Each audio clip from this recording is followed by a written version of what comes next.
디모데전서 2장 1절로 4절까지의 말씀. 12월 4일 하나님의 은혜로 계엄이 실패했던 그날 저녁 수요 기도의 시간, 우리가 이 말씀을 함께 나누었습니다. 그리고 함께 기도했습니다. 하나님께서 이 나라를 지키시고 인도해 주시기를 바라면서 열 이틀이 지난 오늘 우린 비로소 편안하게 잠자리에 들 수 있게 되었습니다. 어쩌면 이렇게 생각하실 수도 있습니다. 아니, 나는 그냥 그날부터 편하게 잘 잤는데 목사님은 왜 뭐가 문제여서 그렇게 잠을 못 자고 걱정을 하고 염려를 했냐라고 물으실 수 있습니다.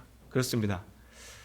같은 사건이지만 저마다의 반응과 생각과 느낌은 다를 수도 있습니다.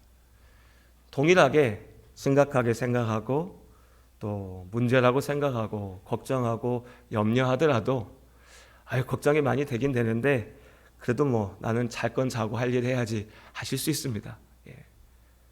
또 어떤 이들은 그렇게 생각을 해도 편하게 잠을 이루지 못하기도 하겠죠. 왜 그랬을까? 제 자신을 생각해 봤습니다. 뭐가 그렇게 내가 불편했을까? 내 감정은 무엇이었을까? 많은 분들이 그러한 것처럼 화도 났고요, 염려도 됐고 걱정도 됐습니다.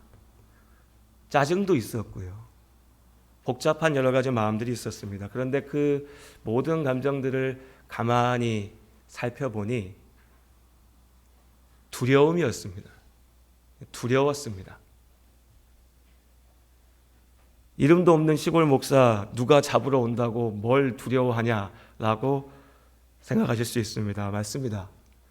우리 목사님 너무 과민 반응하네 라고 생각할 수도 있습니다. 저도 그렇게 생각합니다. 하지만 두려웠습니다. 계엄이라고 하는 것을, 군사 독재라고 하는 것을 직접 경험해 보지 못했지만 그것이 무엇인지 너무 잘 알기에 두려웠습니다.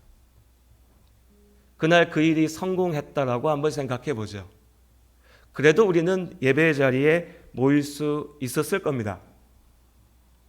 계엄법에 따르면 정치적인 모임은 다 금지하지만 일상적인 종교 모임은 가능하다고 하니, 우리는 주일날 누가 권력을 잡고 어떤 식으로 나라를 다스려도 계엄이든 독재든 우리는 주일에 예배당에 모여서 예배 드릴 수 있을 겁니다. 종교 모임이니까. 그런데 그 종교 모임에서 목사는 무엇을 말할 수 있을까요? 버젓이 눈앞에서 총칼을 들고 권력을 잡은 자가 보이는데, 죄악을 저지르면서 하나님 앞에 대적하는 자들이 보이는데 애써 고개를 돌려 안 보이는 척하면서 그래도 하나님은 우리에게 복을 주실 것입니다 라고 이야기하는 것이 목사가 해야 될 일일까요? 사실 우리는 이것을 이미 독재 시절 전두환의 때에 경험해 보았습니다. 사랑이 없고 공의가 없는 시대에 하나님을 예배한다 모여서 그 자리에서 우리끼리 사랑을 이야기하고 공의를 이야기한다는 것, 옆에서 부당하게 다치고 죽어가는 사람들이 있어도 그 내 가족은 아니니까, 나는 아니니까, 내 일은 아니니까,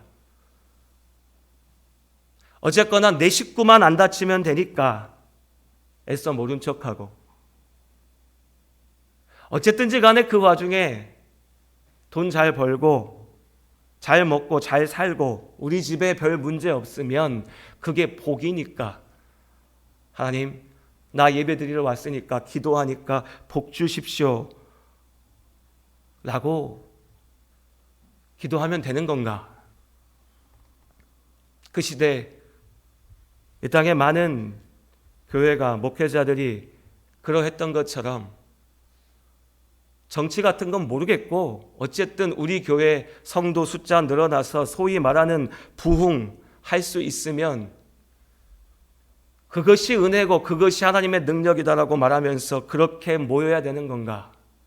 그것이 교회이고 그것이 목사가 할 일인가? 그렇게 모일 수 있으면 그래도 우리는 예배는 할 수 있으니까 아무 문제가 없다고 말할 수 있을 건가? 못할 것 같습니다. 그건 아닌 것 같습니다. 그런데 종교 모임으로 모인 그 자리에서 목사가 공의라는 것을, 하나님 앞에 무엇이 의로운가를 말하는 순간 그 모임은 종교 모임이 아니고 정치 모임이 되고, 그렇게 말하는 목사는 신앙의 하나님의 말씀의 선포자가 아니라 정치를 이야기하는 선동자가 돼서 처벌받아야 될 겁니다. 끌려가야 될 거고요. 입을 다물어야 되겠죠.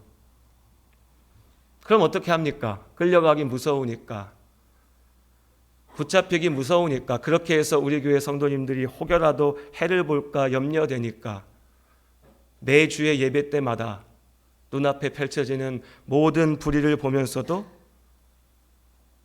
무난한 성경 구절 찾아서 이게 사랑이고 이게 은혜고 이게 의입니다, 문제되지 않는 설교만 해야겠죠. 그럼 그렇게 설교하는 나는, 그런 말씀을 나누는 우리는 하나님 앞에 떳떳할 수 있을까? 기쁠 수 있을까? 행복할 수 있을까? 찬양하면서 할렐루야를 외칠 수 있을까? 생각만 해봐도 매주가 참 괴로울 것 같았습니다. 그래서 두려웠습니다. 아시는 것처럼 저는 대단한 용기도 없고요. 누가 붙잡아 간다고 하면 무섭습니다. 대단히 정의롭지도 못합니다. 그래서 두려웠습니다. 잘못을 잘못이라고 말하면 잡혀갈 수 있을까 두렵고, 그런데 그 잘못을 잘못이라 말하지 못하면서 하나님 앞에 비겁하게, 교회가 교회답지 못하게 그저 목사라고 하는 자리 차지하고 앉아서 빌어먹고 사는 비루한 삶이 될까 봐 두려웠습니다. 그런 일이 내 앞에 닥칠 수 있다 생각하니 두려웠습니다. 그리고 그래서 감사했습니다. 내가 이러지도 못하고 저러지도 못하고 감당할 수 없는 고난에 어려움에 처하지 않도록, 감당할 수 없는 문제 가운데 하나님이 그 어려움에 처하지 않도록 지키시고 인도하셨기에, 한치 앞을 알 수 없는 혼란 가운데 우리를 지켜주시라고 하나님 앞에 간구했던 기도를 들으셨기에 감사했습니다. 그리고 우리가 멈추지 않고 계속해서 기도했으면 좋겠습니다. 윤석열 씨는 탄핵당할 겁니다. 파면될 겁니다. 그리고 처벌도 불가피할 겁니다. 그리고 이제 당장 오늘부터라도 사람들의 머릿속에는 이제 다음 대통령은 누구가 될 것이냐를 가지고서 계산이 시작될 겁니다. 어떤 이들은 이미 진작에 시작했죠. 온갖 소란이 시작될 겁니다. 우리 국민의 대다수는 지난 열흘 동안 이러저러한 것 다 됐고 공의라는 것, 올바름이라고 하는 것에 온전히 마음을 쏟으면서 보냈습니다. 그런 시간들이었습니다. 하지만 이제 정치의 시간이 시작될 것입니다. 얼마 지나지 않아서 우리들도, 이 자리에 있는 우리 각자도 우리 각자의 머릿속에서 그럼 누가 대통령 돼야지? 나는 누굴 찍어야지? 이런 이유로 저런 이유로 판단하고 고민할 겁니다. 주장하게 될 겁니다. 당연한 겁니다. 그래서 아직 우리의 마음속에 이러저러한 정치적인 계산을 따지기 전에, 아직 공의라고 하는 것에 대한 열망이 남아있을 때 오늘 이 말씀을 다시 나누면서 우리의 기준을 세웠으면 좋겠습니다. 한 가지 분명한 기준은 있습니다. 권력욕에 취해서 국민에게 총을 들이댄 그 명백한 죄를 보고서도 죄가 아니라고 이야기하는 사람들을 우리가 용납해서는 안 될 것입니다. 그것이 어느 정당의 누구든지 간에 이건 정치의 문제가 아니라 공의의 문제이니, 그리고 바라기는 이 나라의 모든 정당, 정파를 막론하고 그 분명한 죄를 죄라고 얘기하고 그 잘못에 위에 서서 새로운 우리의 모습을 만들어 나갈 수 있는 좋은 지도자들이, 좋은 후보들이 많이 있기를 바랍니다. 그것이 한 가지의 기준입니다. 그리고 나서 우리는 누구를 선택해야 될까? 그것이 우리의 고민이고 또 많은 사람들의 고민이겠지만 사실 답은 거기에 있지 않습니다.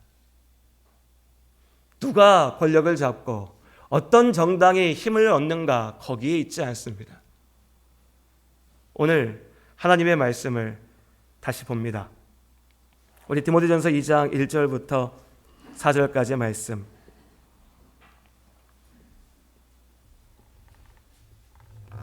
저와 여러분이 한 절씩 다시 한번 읽도록 하겠습니다.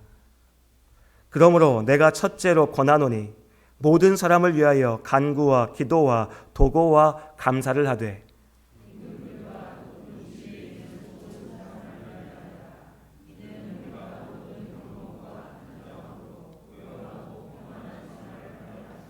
이것이 우리 구주 하나님 앞에 선하고 받으실 만한 것이니 하나님은 모든 사람이 구원을 받으며 진리를 아는 데에 이르기를 원하시느니라. 아멘. 지난 수요일 계시지 않았던 분들을 위해서 오늘 본문의 말씀을 우리가 다시 한번 살펴보겠습니다. 하나님께서 우리에게 명령하셨습니다. 높은 자리에 있는 사람들을 2절의 말씀에 임금이라고 명시하고 있죠. 왕, 권력자, 통치자. 우리 민주주의 사회에 살고 있으니 왕은 없죠. 임금이 없습니다. 그러나 그 권력 잡은 이들이 있습니다. 통치자가 있습니다. 위정자들이 있죠. 그들을 위하여서 기도하라. 그 자리에 있는 모든 이들을 위하여서 기도하라고 우리에게 명령하십니다. 자칫 이 말씀을 오해하면요, 전혀 엉뚱한 길로 나아갈 수 있습니다. 야, 하나님이 왕을 세우셨으니까 이 왕을 위해서 기도해야 된다. 이 왕이 무조건 잘 돼야 된다. 이 왕이 복받아야 된다. 그것이 너희의 의무다. 그러니까 기도해라. 하나님이 세우신 권력자이니 그 앞에 무조건 무릎 꿇고 복종하고 그를 위해서 기도해라 라고 오해할 수 있다는 거죠. 착각할 수 있다는 겁니다. 그런데 오늘 본문의 말씀은 그것을 이야기하는 것이 아닙니다. 그 기도의 목적을 우리에게 분명히 말씀하셨죠. 이는 우리가 모든 견건과 단정함으로 고요하고 평안한 생활을 하려 함이라. 그리고 하나님의 그 궁극적인 명령의 목적을 우리가 4절에서 봅니다. 다시 한번 같이 읽어볼까요? 4절 말씀 함께 읽겠습니다. 하나님은 모든 사람이 구원을 받으며 진리를 아는 데에 이르기를 원하시느니라. 하나님께서 우리를 부르시고 우리에게 이 땅에 삶을 허락하시고 그 삶 가운데 우리가 이루어야 될 목적은, 우리의 삶의 온전한 성공은 예수 그리스도의 십자가의 은혜를 믿음으로 구원을 받아서 그 하나님 나라의 진리를 알고 하나님의 은혜 가운데 우리가 사는 것입니다. 이것이 우리의 인생의 목적이고 이것이 하나님께서 우리를 붙드시고 이끌어 가시는 길입니다. 다른 모든 것들은 과정이고 스쳐 지나가는 것이고 전도서의 말씀으로 치면 헛되고 헛된 것이고 부질없는 것이고 요한계시록의 말씀으로 치면 사라져버릴, 주님 다시 오시는 그날 사라져버릴 험한 것들인 겁니다. 하나님께서 우리에게 원하시는 것은 우리가 믿음 안에 하나님 앞에 나아가는 것입니다. 그 우리의 믿음의 삶을 위하여 하나님께서 우리에게 명령하십니다. 권세 잡은 자, 힘 있는 자, 위정자들, 그들을 위하여서 기도하라. 그들 앞에서, 그 권력 앞에서 쩔쩔매면서 나도 좀 그 권력의 한 부분을 맛볼 수 있기를, 그들의 비위를 맞추면서 나도 무언가를 가질 수 있기를, 누릴 수 있기를 바라면서 기도하는 것이 아니라 세상의 주인이신 하나님께서 우리 앞에 펼치신 이 삶 동안 하나님께서 통치의 수단으로 세우신 그들이 자신들에게 맡겨진 그 소명을, 역할을, 책임을 잘 감당하여서 우리로 평안케 할 수 있도록, 우리로 하나님의 사람답게 살 수 있도록, 우리로 하나님 앞에 나와 예배하며 하나님의 말씀 앞에 순종하며 하나님 나라를 바라보면서 나아갈 수 있도록 그렇게 해주시라고 하나님 앞에 기도하라, 그렇게 명령하셨습니다. 그러니 오늘 우리가 이 말씀을 다시 기억하면서 기도할 수 있기를 원합니다. 계산하고 따지고 주장하기 이전에 하나님의 이 말씀에 의지하여서 우리가 기도해야 합니다. 아직 혼란이 끝나지 않았습니다. 당장 비유하자면 살인범이 칼 들고 돌아다닐 수 있는 것을 이제 그 칼을 빼앗아서 주저앉혀 놨으니 일단 급한 불은 껐지만 아직 혼란은 끝나지 않았습니다. 앞서 말씀드린 것처럼 이제야말로 온갖 정략적인, 정치적인 계산과 주장과 시끄러운 소리들이, 언론들이 저마다의 기준과 판단과 이익과 계산으로 온갖 시끄러운 소리를 쏟아낼 것이고, 그 속에서 우리의 마음도 복잡하고 우리의 머리도 휘둘릴 겁니다. 그 속에서 우리가 다시 우리 저마다의 계산과 판단과 주장과 기준을 쫓아서 움직이기 이전에 그 모든 것들을 내어놓고 하나님 앞에 온전히 기도했으면 좋겠습니다. 우리가, 이 나라가 얄팍한 계산과 더러운 탐욕 가운데 무너지지 않도록 하나님께서 지켜주시라고 기도합니다. 위정자들을 붙잡으시고, 정치하는 이들을, 권세 잡은 자들을 하나님께서 붙잡으시고 그들의 마음을 지키시고 그들이 공의를 위하여 일하게 하시고 그들이 이 나라를 위하여서 결정하고 결단할 수 있도록 해주시라고 기도해야 됩니다. 아니, 그 사람들을 믿기 어려우니, 정치하는 사람들을 도무지 믿을 수가 없으니 하나님께서 그들을 움직이시라고 하나님 앞에, 그 모자라고 그 악한 자들을 통해서라도 하나님의 공의를 우리 앞에 이루어 주시라고 하나님 앞에 기도해야 됩니다.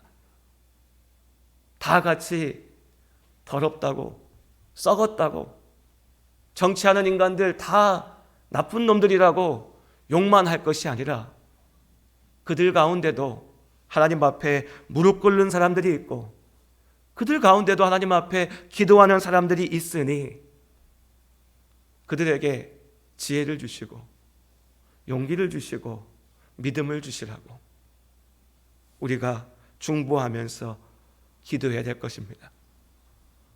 이 당을 찍어야 되고 저 당을 찍어야 되고 이 사람이 돼야 되고 저 사람이 돼야 되고, 이것을 따지기 이전에 그 모든 것을 넘어서 하나님께서 온전히 일하시기를 바라며 기도하는 우리가 될 수 있기를 원합니다. 그렇게 우리의 삶을 위해서, 그들을 위해서 기도하는 것이 아니라 우리의 삶을 위해, 우리가 딛고 살아가는 이 땅이 평안할 수 있도록 하나님 나라를 바라보면서 나아가는 우리의 걸음이 이 세상의 죄악으로 인하여 걸려 넘어지지 않을 수 있도록 하나님의 은혜를 구하면서 기도하는 우리의 시간들이 될 수 있기를 원합니다. 그리고 우리 시간 같이 함께 마음을 모아서 기도했으면 좋겠습니다. 다시 말씀드리지만 여러분, 어떠한 정치적인 계산이나 어떤 복잡한 주장들, 생각들 내려놓고 기도했으면 좋겠습니다. 우리의 삶을 주님께 맡기며 기도합니다.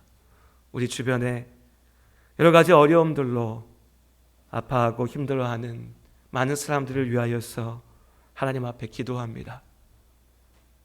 그래도 그가 누구인지 우리가 다 알지 못하고 우리 서로의 판단과 주장이 갈라지지만 그래도 하나님께서 보시기에 하나님 앞에 무릎